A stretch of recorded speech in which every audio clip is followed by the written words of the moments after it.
Hello, welcome to Voice of the Valley. My name is Mary Anderson, and I'm sitting in today for Emmy Moore Minister.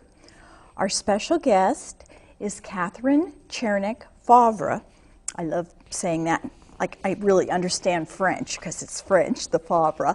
And she is a actually world-renowned Enneagram expert. She also has a background. I'm going to read this biography because it's so perfectly worded.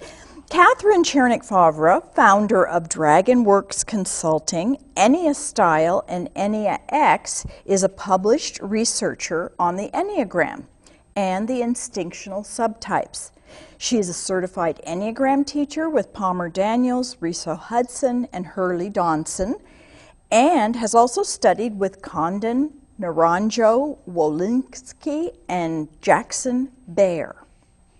An invited speaker in diverse fields, Katherine has taught the Enneagram and presented her findings on the instinctual subtypes at a variety of conferences, including the International Enneagram Association, Association of Image Consultants International, Color Designers International, Arizona Trial Lawyers Association, and the California Association of Marriage and Family Therapists.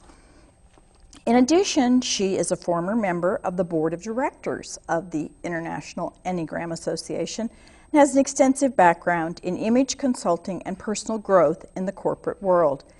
Katherine is teaching the Enneagram in many venues currently. She has used the Enneagram in corporations, in the high-tech world, financial institutions, image services, the California penal system, California legal system, non-secular world, private schools, and the public sector. Her Enneagram consulting includes working with mediation services, media coaches, corporate training programs, team building, executive coaching, typing interviews, and conflict resolution. Welcome, Katherine. Oh, welcome, Mary. Thank you for having me.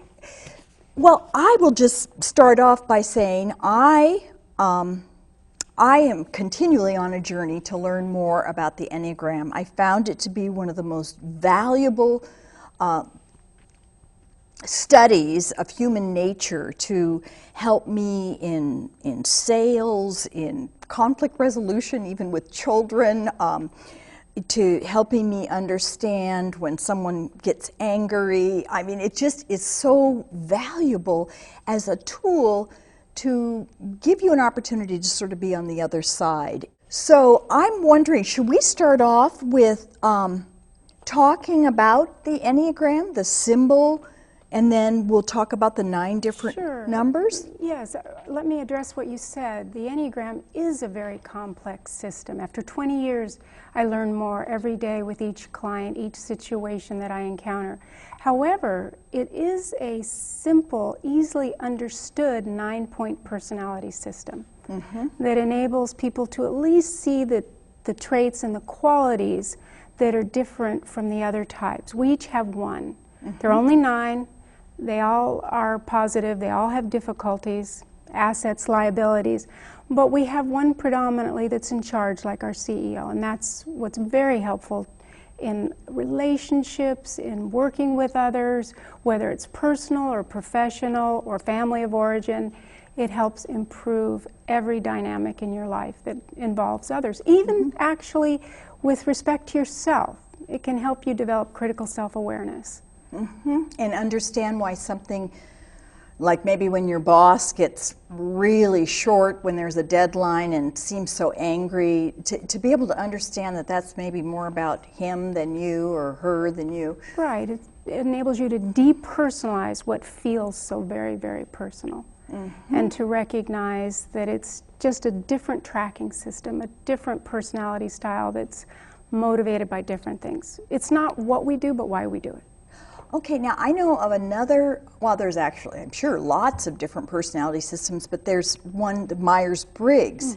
Is that like the Enneagram? Well, what's different is the Myers-Briggs is an excellent typology for identifying the process that you will use, how you're going to go about handling a problem. The Enneagram identifies why you're doing it, the motivation, the defense strategy, how you're trying to protect yourself, what view of reality that you're seeing.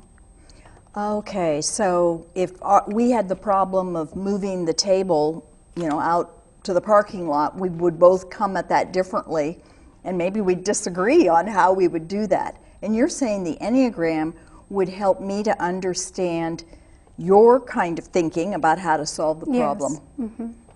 Okay. Or at least if we had a conflict, why we would have a different perspective on how it should be handled. Exactly. Well, how about this? Could we start with a basic introduction of the 9 different Enneagram kind of personality types? Yes.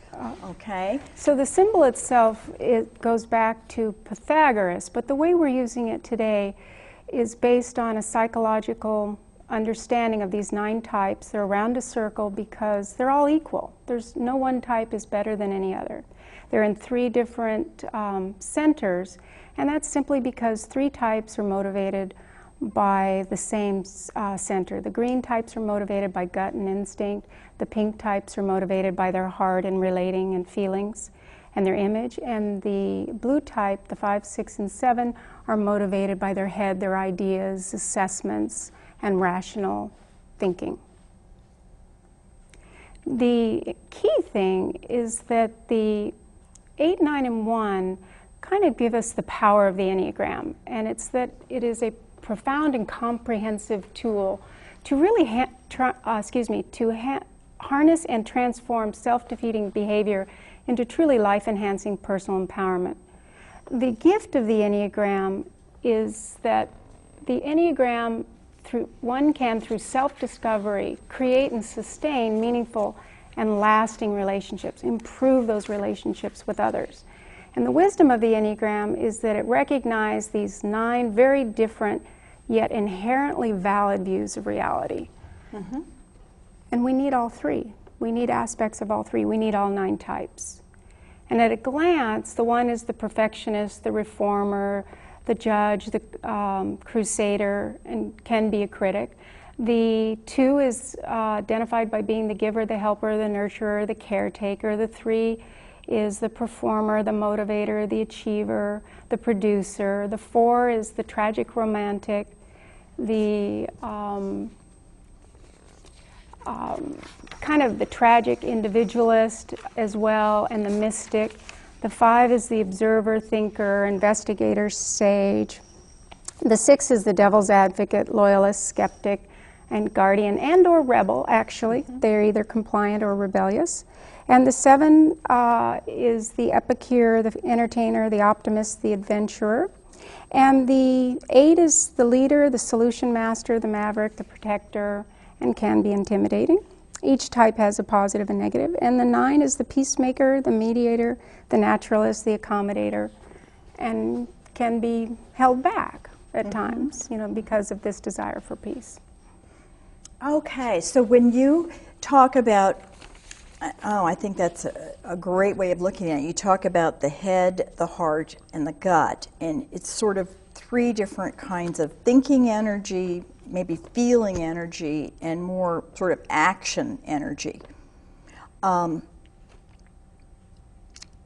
your study of the Enneagram, is the goal to integrate those 3 parts of yourself? Absolutely. The gut instinct, the more visceral response, is one type of intelligence. It's instinctual intelligence.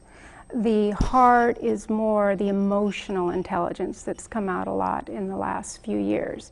And then the head is more the rational kind of intellectual intelligence. And we really need to use all 3 to successfully problem solve. But we will tend to use one more than the others. Because it's maybe our comfort level. We know it better, it's comfortable, and sometimes we forget that there are other perspectives. But using all 3, we come up with the best solutions for handling problems. Now, does it end up like if your parents are a certain number, that they give birth to the same numbers? Well, temperament is inherited, so there are certain qualities, there may be certain types that are dominant in one family. However, it's more that your parents' type is how you were guided. So you're going to have that influence, but it won't necessarily be your type. Mm-hmm. And maybe as a child, if you felt you didn't fit in, exactly. Maybe it's because of their types and you being different. And that's once you understand the Enneagram. Yes. Mm-hmm. For example, my son was a fear type that was motivated by fear. He was 6 on the Enneagram, and I was constantly teaching him how to not be afraid.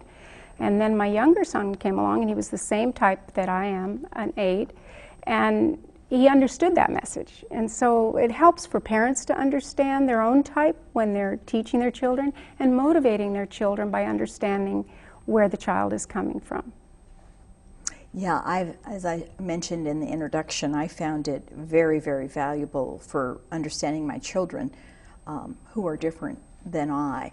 We can sort of map people's interviews, the way they respond, their body language. We can have a pretty good idea of what Enneagram type celebrities are, people that have written a lot. There will be patterns in the way they speak, the word choices, the way they maneuver through the world. What, you know, like Donald Trump is potentially an 8. I've never interviewed him, so I can't confirm it.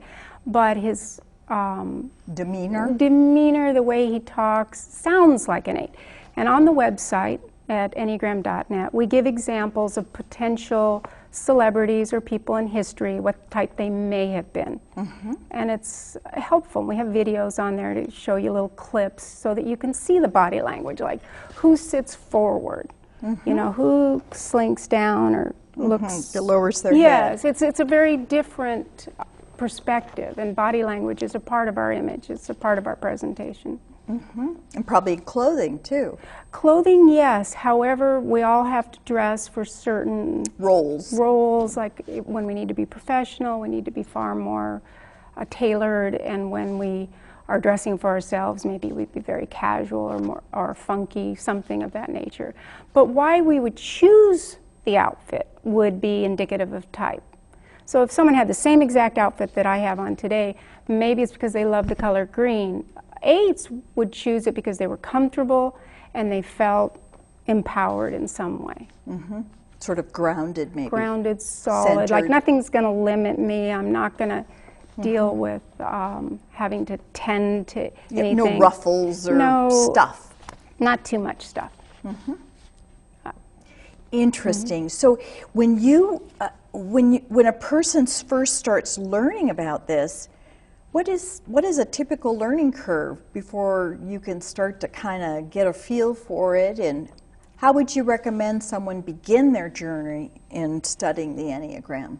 Well, there are several online tests. We offer a free test at enneagram.net. Other online tests are available, and it's exploring it and seeing how it's true for you or not true for you. And some people get their type immediately. 8s in particular usually know their type immediately. Even if you don't know your own type immediately, you'll recognize a parent or a friend, and it begins there, and then you narrow it down. But just reading about it, there are some great books on the Enneagram, a lot of research that's been done. Many psychologists and psychiatrists and people that deal with helping people to understand how they perform in the world and what challenges them use the Enneagram.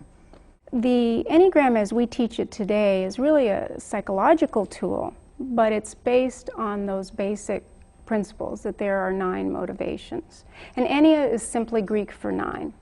So Enneagram just means 9 on a graph. The Enneagram as we teach it today is really a psychological tool, but it's based on those basic principles that there are 9 motivations. And Ennea is simply Greek for 9. So Enneagram just means 9 on a graph or symbol. And that's sometimes confusing, the name alone, but it just means 9. 9 perspectives, 9 views of reality, 9 ways of looking at any situation. It's the lens through which we evaluate the world. These are just exquisite. Katherine has put together both words and pictures that represent the 1 perfectionist. Yes, what's especially helpful is that when I did this research in 1995, I had people that knew their Enneagram type send me images that they felt exemplified what it meant to be one of these 9 types. So in the case of the one here, the collage that's up, this is the perfectionist, reformer, judge, crusader, or critic. And if you are a 1, you would want to be accurate, honest, fair, and objective. But most importantly, you'd want to be respectable, to do what is right and what you feel is appropriate. You may have problems with resentment at times, and under stress you may be angry, nitpicking, and overly critical. But at your best, you are wise, act with integrity, and offer sage guidance to the world. It's quite extraordinary type. Okay, what would you be like if you were a number 2? The 2 is the giver, the caretaker, helper, nurturer, advisor, or they can be the manipulator. And if you are the 2, you want to be appealing, giving, caring, and heartfelt. Most importantly, you want to be needed, consider important, and appreciated for your efforts. You may have problems with pride. And under stress, you may be bossy, overly demonstrative, or manipulative, as I mentioned. But at your best, if you're a 2, you're altruistic, giving, empathetic, intuiting the needs of others. This is the person that truly wants to help others. So kind of a Mother Teresa, Princess Diana, maybe kind of person. Yes. Okay, at number 3, the achiever? Yes, the 3 is also what the U.S. is, and corporate America anyhow. The United States of America yes, is like a 3 country? Corporate America, very much. So we all have to be this way in business. This is the performer, the motivator, the achiever, the producer, and someone who seeks status. The 3 wants to be competent, efficient, accomplished, and dynamic. And if you are the 3, most importantly, you want to be good at what you do and look good doing it. You may have problems with vanity, and under stress you may be self-promoting and can be self-deceptive and quite competitive. At your best, however, you are self-confident, motivated, and highly productive. These are the producers, the people who really can accomplish a lot in a very short period of time. Worker bees. Very efficient-oriented. Yes. Mm-hmm. Okay, now let's look at type number 4, the artist, tragic, romantic. Yes, this is an overanalyzing type. The 4 is often the mystic, and if you are a 4, you want to be inspired, intuitive, original, and most importantly unique, as well as passionate, true to your feelings, and authentic. Authentic is a really important word for 4. And you would see yourself as sensitive, expressive, and spiritual. You may have problems with envy, and under stress, you may be moody and can be haughty or overly emotional. But at your best, you would be emotionally self-aware, creative, and extraordinarily humane. So when it says artist, it doesn't mean if you're an artist, you're a 4. No, it's an artistic perspective, and not all 4s are artists, and not all artists are 4s. However, the 4 is looking at life through what is aesthetically pleasing, whether it's the use of words or the way color is put together, they're sensitive, very sensitive to aesthetics. Okay, so they notice pretty clothing, beautiful things, and they maybe see something that someone's too busy working might not notice. Very impacted by beauty, 4s. Okay. Let's look at the number 5, the observer, investigator, thinker person. The 5 wants to be informed, knowledgeable, concise, and perceptive. And most importantly, if you are a 5, you want to be self-sufficient and not have the entanglements of obligation. You may have problems with avarice, and under stress you may be arrogant, unfeeling, and distant or remote. At your best, you are objective, insightful, and extraordinarily clear-minded. Go to number 6. Okay, if you're the 6, you want to be safe, secure, fit in, and belong. Most importantly, you want to have certainty and security, putting your faith in a trusted authority, belief system, or tradition. You may have problems with fear, and under stress you may be provocative, doubting, or persecutory. But at your best, you're friendly, dutiful, engaging, and loyal. Okay, and number 7, the epicure. Yes. 7 wants to be fascinating, fascinated, optimistic, enthusiastic, most importantly stimulated, creative, positive, and excited. And they see themselves as fun-loving, diverse, and playful. May have problems with overdoing. Under stress may be scattered, jaded, greedy, and at your best, inspirational, visionary, and joyful.